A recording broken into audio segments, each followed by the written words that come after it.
अस्सलाम व्यूअर्स, मेरे social media channel पर आप सब लोगों को एक मरतबा फिर खुशामदीद। और इंफरटेनमेंट सेगमेंट में आज हम बात करेंगे जनाब, डिग्री नहीं चाहिए, हुनर दीजिए।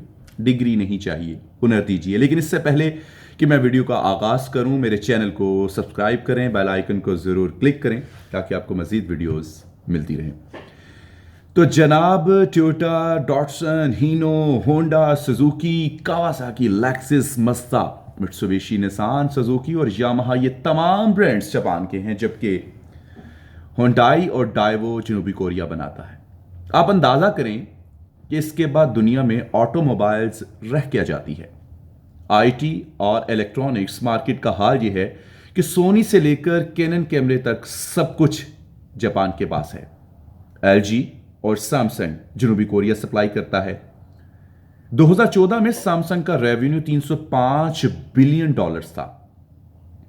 एसर लैपटॉप वियतनाम बनाता है, जबकि वियतनाम जैसा मुल्क हेलीकॉप्टर्स कॉरपोरेशन के नाम से अपने हेलीकॉप्टर्स और जहाज भी बना रहा है। महज हवा, धूप और पानी रखने वाला सिंगापुर सारी दुनिया की आंखों को खीरा कर रहा है। और कैलिफोर्निया में तामीर होने वाले अस्पताल भी चीन से अपने आलात मंगवा रहे हैं। खुदा को याद रखने के लिए तस्बीह और जाए नमाज तक हम खुदा को ना मानने वालों से खरीदने पर मजबूर हैं। दुनिया के तालीमी निज़ामों में पहले नंबर पर फिनलैंड, जबकि दूसरे नंबर पर जापान और तीसरे नंबर पर जनूबी कोरिया है। इन्होंने अपनी नई नस्ल को डिग्रियों के पीछे भगाने की बजाय उन्हें टेक्निकल करना शुरू कर दिया है। आपको सबसे ज्यादा एलिमिनेटरी स्कूल्स इन्हीं तमाम ममालिक में नजर आएंगे। वो अपने बच्चों का वक्त क्लासरूम में बोर्ड के सामने जाया करने की बजाय हक्काइक की दुनिया में ले जाते हैं। एक बहुत बड़ा वोकेशनल इंस्टीट्यूशन इस वक्त सिंगापुर में है और वहां बच्चों का सिर्फ 20% वक्त क्लास में गुजरता है और बाकी 80% वक्त जो है वो इन्हीं शोबाजात, ऑटोमोबाइल्स, आईटी की चीज़ों के साथ दिल बहला रहे हैं, खेल रहे हैं। उन्होंने अपनी इन चीज़ों को अपना मशगला बना लिया है। आप अपने दिल पर हाथ रखें और मुझे बताएं कि BA, BCom, MCom, BBA, engineering के सैकड़ों शुबाजात में बेतहाशा डिग्रियां और इसके अलावा 4-4 साल तक क्लासरूम्स में जीपी के लिए ख्वार होते हुए लड़के लड़कियां कौन सा तीर मार रहे हैं। आप यकीन करें कि हम सिर्फ धरती पर डिग्री शुदा इंसानों के बोझ में इजाफा कर रहे हैं। व्यूअर्स, ये तमाम डिग्री शुदा नौजवान मुल्क को ₹1 तक की प्रोडक्ट देने के काबिल नहीं है। अफसोस, इनकी सारी तगोदो और डिग्री हासिल करना महज एक मासूम सी नौकरी और बस। ये सब जहनी गुलाम है।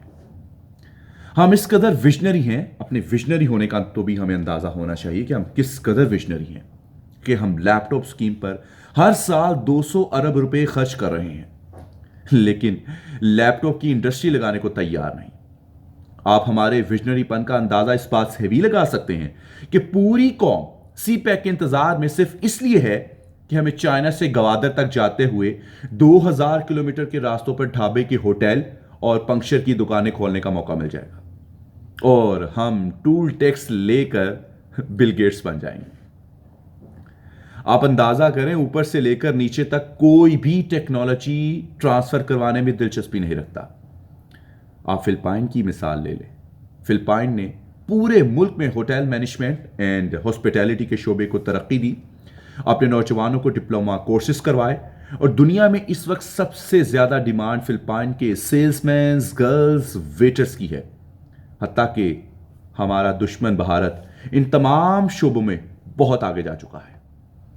आईटी इंडस्ट्री में सबसे ज्यादा नौजवान सारी दुनिया में भारत से जाते हैं, जबकि आपको दुनिया के तकरीबन हर मुल्क में बड़ी तादाद में भारतीय लड़के लड़कियां, सेल्समैन, सेल्स गर्ल्स, वेटर्स नजर आएंगे। प्रोफेशनल्स होने की वजह से उनकी तनख्वाहों में पाकिस्तान के मुकाबले में 10-10 गुना ज्यादा होती हैं। और दूसरी तरफ ले देकर हमारे पास बचा एक मरी, जहां सयाहों की एक बड़ी तादाद अगर जाती ही है तो बदकिस्मती से वहां के लोगों को कि सयाहों की इज्जत कैसे करनी है वो भी नहीं आता। व्यूअर्स, मैं अपनी वीडियो का इख्तिताम 2 बातों पर करूंगा। नंबर 1, चीनी कहावत। चीनी कहावत है कि अगर तुम किसी की मदद करना चाहते हो تو اس کو مچھلی دینے کی بجائے مچھلی پکڑنا سکھا دو۔ اور ہم سب جانتے ہیں کہ چینیوں کو یہ بات کس حد تک سمجھ آ چکی ہے، کاش ہماری بھی سمجھ آ جائے۔ اور آخر میں مولا کائنات حضرت علی رضی اللہ تعالیٰ عنہ فرماتے ہیں، ان کے فرمان سے میں اختتام کروں گا آج کی ویڈیو کا، کہ ہنرمند آدمی کبھی بھی بھوکا نہیں رہتا۔ خدارا ملک میں ڈگری زدہ لوگوں کو تعداد بڑھانے کی بجائے ہنرمند پیدا کیجیے۔ دنیا کے اتنے بڑے ہیومن ریسورسز کی اس طرح بے قدری کا جو انجام ہونے جا رہا ہے وہ ہمارے سامنے ہے۔ ویورز اپنے فیڈ بیک سے ضرور اپڈیٹ کیجیے گا۔ خوش رہیں، مسکراتے رہیں اور ہمیشہ دعا میں یاد رکھیں۔ اللہ حافظ۔